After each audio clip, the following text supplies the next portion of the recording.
Hello, everyone, and thank you for tuning into the North Main Minute. I'm Joshua Doby.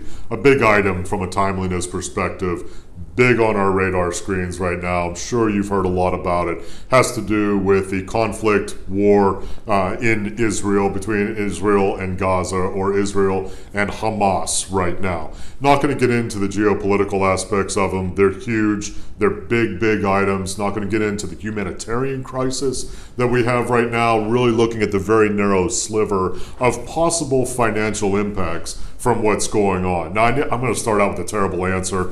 Nobody knows at this point. And certainly at this level, the markets have not reacted significantly in the negative as this came about here over the last couple of weeks. But it's definitely on our radar screen because things could shift, a lot like we've talked about on previous episodes of the North Main Minute with Russia and Ukraine. A lot of things can shift very quickly when it comes to impacts from an economic standpoint around the world. So this is definitely on our radar screen.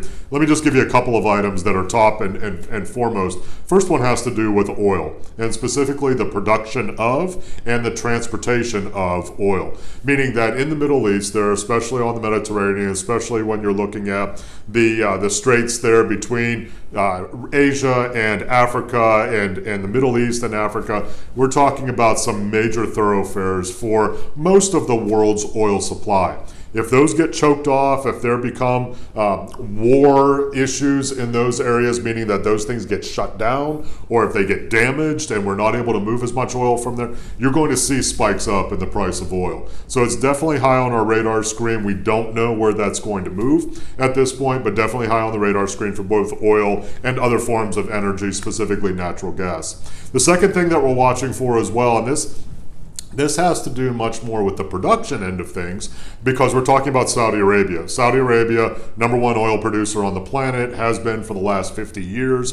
If they curb any more their production on oil, we're going to see a jump up in oil prices as well. Now, they have said semi-publicly, I say semi-publicly because it's been through channels at this point, that there isn't any intent to curb production, to increase production at this point. So that may leave a little bit of a turbo booster maybe on the other side for pricing. Nothing's moved yet. Frankly, the price of oil has come down in the last couple of weeks prior to this recording. So we're watching that closely. There are a couple of things that are a little out of kilter right now with regards to the price of oil. So we're watching it closely. But because it impacts so many things, up to and including how you and I fill our gas tanks in our cars, we're really watching it closely, and we'll certainly bring you any updates that we have. If you'd like to talk about the current conflicts, geopolitical kinds of things that are happening around the world right now, how does it affect your portfolio? What are those things which really could have an impact? Which are those things which have a minor impact? Please reach out to us. Love to hear from you. NorthMainFinancial.com.